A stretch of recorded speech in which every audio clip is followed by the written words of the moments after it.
नमस्कार विद्यार्थी मित्रांनो, माझं नाव सुहास भिसे. स्वागत आहे तुमचं सर्वांचं परत करंट अफेअर्स मराठी या आपल्या मायबोली भाषेतील एज्युकेशनल यूट्यूब चॅनलमध्ये. विद्यार्थी मित्रांनो, आज आहे 3 मे 2023. आजच्या दिवसाचे जेवढेही चालू घडामोडीचे महत्त्वाचे टॉप प्रश्न बनत असतील ते सर्व प्रश्न आपण या व्हिडिओच्या माध्यमातून पाहणार आहोत. तरी सर्वप्रथम आपण जर नवीन असाल, पहिल्यांदा या चॅनलवरील व्हिडिओ पाहत असाल तर चॅनलला या ठिकाणी अवश्य सबस्क्राईब सुद्धा करून घेऊ शकता. ठीक आहे, चला तर मग आपण आजच्या व्हिडिओला सुरुवात करूया. त्या अगोदर कालच्या व्हिडिओमध्ये जो काही शेवटचा प्रश्न विचारला होता त्या प्रश्नाचं उत्तर जाणून घेऊया. काय होता प्रश्न? कोणता देश आशियातील सर्वात जास्त ADB कर्ज प्राप्त करणारा देश बनलेला आहे? लगेच डोळे झाकून उत्तर लिहायचं. पर्याय क्रमांक सी पाकिस्तान हे या प्रश्नाचं योग्य उत्तर असणार आहे. अतिरेकी म्हणजेच टेररिस्ट, बॉम्ब हल्ला, त्याच्यानंतर जास्तीत जास्त कर्ज असं म्हटलं की डोळे झाकून पाकिस्तानला या ठिकाणी क्लिक करायचं. पर्याय क्रमांक सी पाकिस्तान हे या प्रश्नाचं योग्य उत्तर असणार आहे. या ठिकाणी ADB बद्दल बोलण्यात आलं. फुल फॉर्म आहे एशियन डेव्हलपमेंट बँक. मला फक्त कमेंट करून सांगा, एशियन डेव्हलपमेंट बँकेची स्थापना केव्हा झाली, या बँकेचं मुख्यालय कुठे आहे आणि याचे प्रमुख कोण आहेत, या 3 गोष्टी मला तुम्ही कमेंट बॉक्समध्ये सांगायच्या आहेत. क्लिअर? आता पाहूया विद्यार्थी मित्रांनो प्रश्न क्रमांक पहिला. टोटल संपूर्ण व्हिडिओमध्ये 12 प्रश्न असतील. सुरुवातीपासून शेवटपर्यंत व्हिडिओ काळजीपूर्वक पहा. एक एक प्रश्न महत्त्वाचा आहे, तुम्ही कुठल्या एक्झामची तयारी करा. प्रश्न क्रमांक पहिला काय म्हणतो? अणु ऊर्जा आयोग, ज्याला आपण इंग्रजीमध्ये म्हणतो ॲटॉमिक एनर्जी कमिशन, तर या आयोगाचे नवीन अध्यक्ष म्हणून कोणाची नियुक्ती करण्यात आलेली आहे? महत्त्वाचा प्रश्न आहे, याला अंडरलाईन स्टार मार्क करून ठेवू शकता.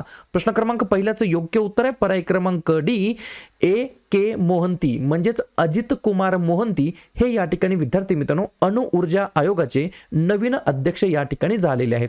सोबत या ठिकाणी हे तर अध्यक्ष झालेच झाले, हे अणु ऊर्जा विभागाचे सचिव म्हणून सुद्धा कार्यभार सांभाळणार आहेत. मग 2 गोष्टी लक्षात ठेवायच्या. अणु ऊर्जा आयोगाचे अध्यक्ष आणि अणु ऊर्जा विभागाचे सचिव हे दोघेही कोण आहेत? अजित कुमार मोहंती. ठीक आहे, जसं की मी तुम्हाला आत्ता सांगितलं, इंग्रजीमध्ये म्हणता येईल ॲटॉमिक एनर्जी कमिशन, ज्याची स्थापना झाली 3 ऑगस्ट 1948ला आणि मुख्यालय आहे अणु ऊर्जा आयोगाचं मुंबई या ठिकाणी. प्रश्न कशा संदर्भात आहे? महत्त्वाच्या नियुक्तीबद्दल. तर लगेच मागील काही आठवड्यांमध्ये जे काही इम्पॉर्टंट नियुक्त्या झाल्या त्याच्यावरती चर्चा करूया. जसं की फिक्की लेडीजच्या अध्यक्षा बनलेल्या आहेत सुधा शिवकुमार, 40व्या लेडीज अध्यक्षा बनलेल्या आहेत. नौदलाचे उपप्रमुख आहेत संजय जसजीत सिंग. राष्ट्रीय सुरक्षा परिषदेचे लष्करी सल्लागार बनले आहेत एअर मार्शल संदीप सिंग. नॅस्कॉमचे नवीन अध्यक्ष बनले आहेत अनंत माहेश्वरी. जागतिक बँकेचे नवीन अध्यक्ष बनले आहेत अजय बंगा.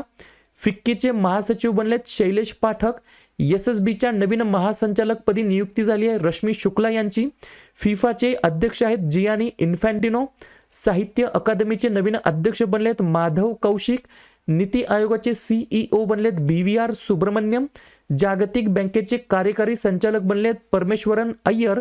त्यानंतर LICचे अंतरिम अध्यक्ष बनलेत सिद्धार्थ मोहंती आणि अणु ऊर्जा आयोगाचे अध्यक्ष बनलेत अजित कुमार मोहंती. हे दोघंही मोहंती आहेत, याच्यामध्ये कन्फ्युजन होऊ देऊ नका. LICचे अध्यक्ष आहेत सिद्धार्थ मोहंती आणि अणु ऊर्जाचे आयोगाचे अध्यक्ष आहेत अजित कुमार मोहंती. क्लिअर? पाहूया पुढचा प्रश्न. प्रश्न क्रमांक 2. महत्त्वाचा प्रश्न आहे, स्टार मार्क करून ठेवू शकता.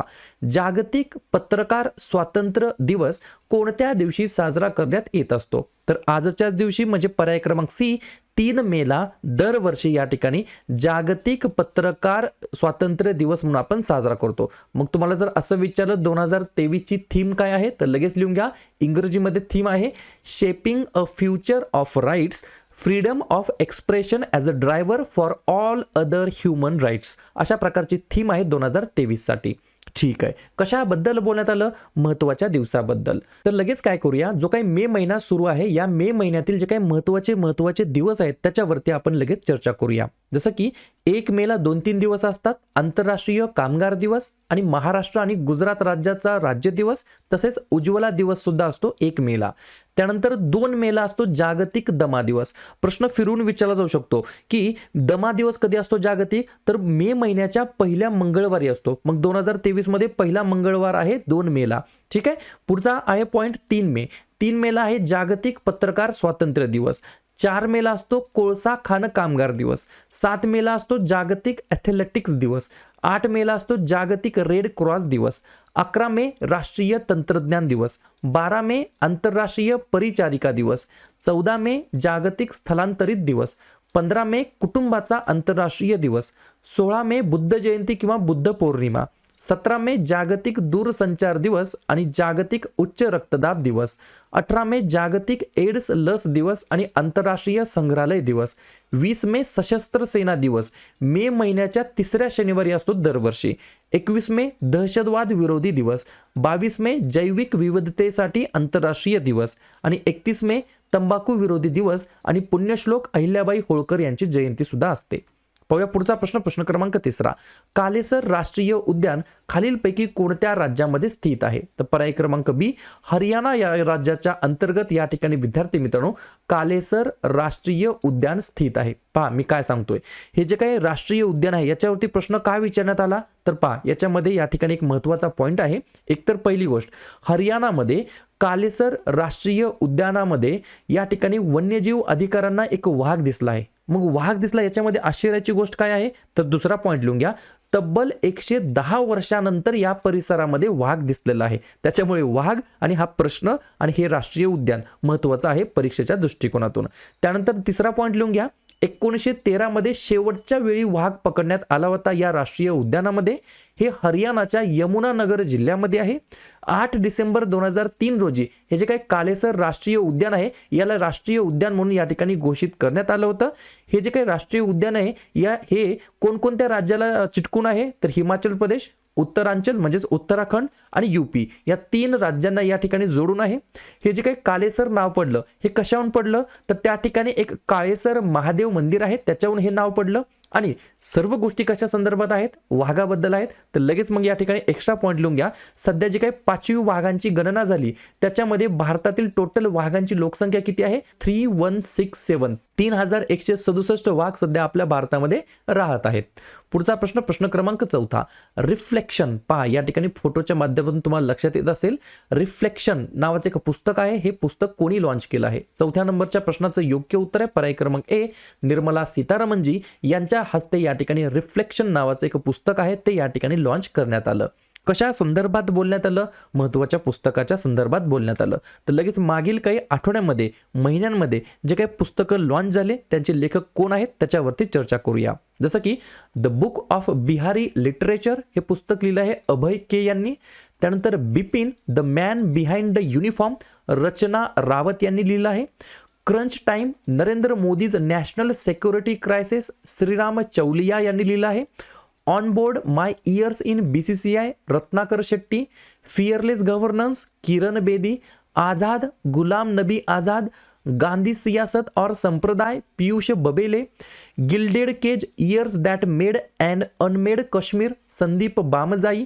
रिफ्लेक्शन पुस्तक लॉन्च केलं आहे निर्मला सीतारामन यांनी. सचिन @50 सेलिब्रेटिंग अ माइस्ट्रो बोरिया मजुमदार यांनी लिहिलेलं आहे. आणि क्रॉस कोर्ट हे पुस्तक लिहिलं आहे जयदीप मुखर्जी यांनी. पुढचा प्रश्न, प्रश्न क्रमांक 5. कोणत्या राज्यातील हस्तकला ज्याचं नाव आहे माता ने पछेडी याला या ठिकाणी GI टॅग देण्यात आलेला आहे? 5व्या नंबरच्या प्रश्नाचं योग्य उत्तर आहे पर्याय क्रमांक डी, गुजरात हे या प्रश्नाचं योग्य उत्तर असणार आहे. या ठिकाणी या हस्तकलेच्या नावावरून तुम्हाला लक्षात ठेवायचं आहे माता आणि पछेडी. पहा जरा थोडीशी गुजराती लँग्वेज आहे, क्लिअर. तर अशा प्रकारे तुम्ही लक्षात ठेवू शकता. 2 पॉइंट लिहून घ्या. गुजरातील भाषेतील मातानी पछेडी या शब्दाचा अर्थ आहे देवीच्या मागे असा होतो आणि पछेडी ही एक धार्मिक कापडाची लोककला आहे. ठीक आहे, हे तर आहे गुजरातमधील GI टॅग. मग गुजरातमधील अन्य काही GI टॅग आहेत ते कोणकोणते आहेत? संखेडा फर्निचर, भालिया गहू, पेठापूर प्रिंटिंग ब्लॉक आणि टांगल्या शाल अशा प्रकारचे वेगवेगळे GI टॅग आहेत जे की गुजरात राज्याशी निगडीत आहेत. मग लगेच जाता जाता आपण गुजरातबद्दल सुद्धा चर्चा करूया. स्थापना झाली 1 मे 1960 ला. याच दिवशी महाराष्ट्र राज्याचा दिवस म्हणून आपण साजरा करतो आणि हाच दिवस इंटरनॅशनल लेबर डे म्हणून सुद्धा साजरा करतो. मुख्यमंत्री आहेत भूपेंद्र पटेल, राज्यपाल आहेत आचार्य देवव्रत आणि राजधानी आहे गांधीनगर. 3 महत्त्वाचे राष्ट्रीय उद्यान आहेत गीर, ब्लॅकबक आणि वनसदा आणि 5 महत्त्वाचे धरण आहेत सरदार सरोवर, उकाई, कानना, दंतीवाडा आणि धारोई. पुढचा प्रश्न, प्रश्न क्रमांक 6. कोलकाता उच्च न्यायालयाचे मुख्य न्यायमूर्ती म्हणून कोणाची नियुक्ती करण्यात आलेली आहे? तर पर्याय क्रमांक सी, TS शिवागमन असं त्यांचं नाव आहे. TS शिवागनम असं त्यांचं नाव आहे, क्लिअर. तर या ठिकाणी हे कोण आहेत तर chief justice of Calcutta high court असं यांची नियुक्ती करण्यात आलेली आहे. मग या ठिकाणी जे काही भारतातील महत्त्वाचे जे काही हायकोर्ट आहेत आणि त्यांचे जे काही मुख्य न्यायाधीश आहेत त्याच्यावरती आपण लगेच चर्चा करूया. जसं की अलाहाबादचे आहेत प्रीतिंकर दिवाकर, आंध्र प्रदेशचे आहेत प्रशांत कुमार मिश्रा, आपल्या मुंबईचे आहेत संजय व्ही गंगापूरवाला, कोलकाताचे आपण आत्ताच पाहिलं TH शिवाग्नम, छत्तीसगडचे आहेत रमेश सिन्हा, दिल्लीचे आहेत सतीशचंद्र शर्मा, गुजरातचे आहेत सोनिया गोकानी, हिमाचल प्रदेशचे आहेत साबिना, कर्नाटकचे आहेत प्रसन्ना बी वराळे, पटनाचे आहेत के विनोद चंद्रन, उत्तराखंडचे आहेत बिपिन संघी आणि जम्मू आणि काश्मीर आणि लद्दाखचे आहेत N कोटेश्वर सिंग. पुढचा प्रश्न, प्रश्न क्रमांक 7. कोणत्या देशाच्या अंतराळ संस्थेचा निवृत्त उपग्रह RHESSI त्याच्या प्रक्षेपणानंतर जवळपास 21 वर्षांनी पृथ्वीच्या वातावरणामध्ये पुन्हा एकदा प्रवेश केलेला आहे? 7व्या नंबरच्या प्रश्नाचं योग्य उत्तर आहे पर्याय क्रमांक बी, अमेरिकेचा हा या ठिकाणी उपग्रह आहे. ठीक आहे, हे जे काही शब्द आहे RHESSI याचा फुल फॉर्म तुम्हाला विचारला जाऊ शकणार नाही, तरी पण लक्षात ठेवा. जसं की Reuven Ramaty high energy solar spectroscopic imager, अशा प्रकारे याचा हा काय आहे फुल फॉर्म आहे. पुढचा प्रश्न, प्रश्न क्रमांक 8. एक पुस्तक आहे कलेक्टिव्ह स्पिरिट कॉन्क्रीट ॲक्शन. काय नाव आहे पुस्तकाचं?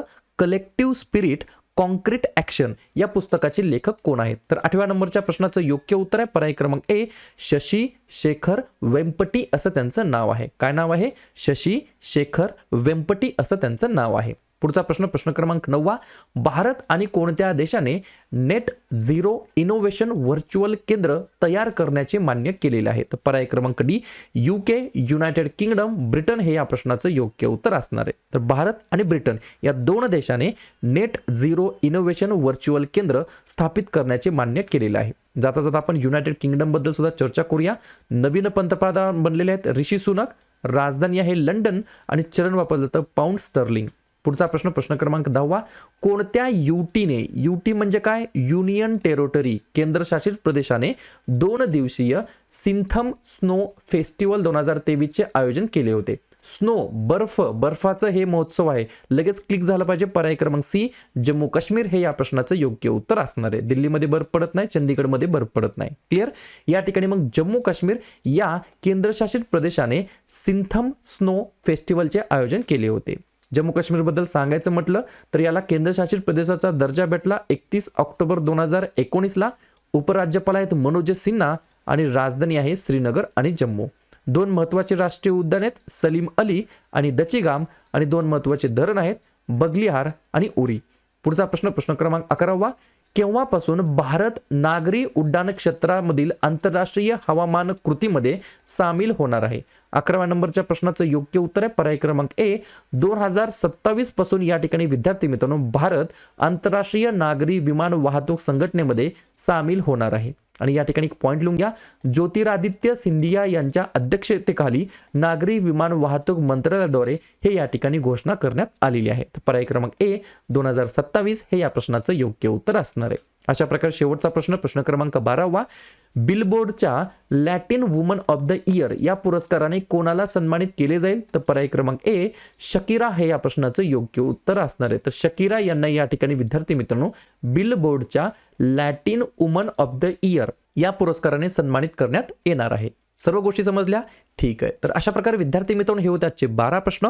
उपक्रम कंटेंट हा जो काही प्रयत्न आम्ही सुरू केला आहे मराठी भाषेमध्ये, मराठी विद्यार्थ्यांसाठी कसा वाटतो नक्कीच कमेंट करत चला. आणि या ठिकाणी तुमच्यासाठीचा आजचा खास प्रश्न, अजय वॉरियर हा जो काही एक्झरसाइज आहे, युद्ध सराव आहे, तो भारत आणि कोणत्या देशामध्ये आयोजित केला जातो? ऑस्ट्रेलिया, फ्रान्स, ब्रिटन की इस्रायल?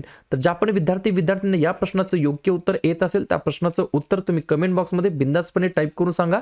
या प्रश्नाचं उत्तर चुकू द्या, बरोबर येऊ द्या, काहीच हरकत नाही, परंतु ट्राय करणं, प्रयत्न करणं हे सर्वात जास्त महत्त्वाचं आहे. आणि दुसऱ्या दिवशी येऊन आपण दिलेल्या प्रश्नाचं उत्तर हे बरोबर आलं की चुकलं हे दुसऱ्या दिवशी येऊन चेक करणं, तपासणं हे देखील तितकंच जास्ती महत्त्वाचं सुद्धा आहे.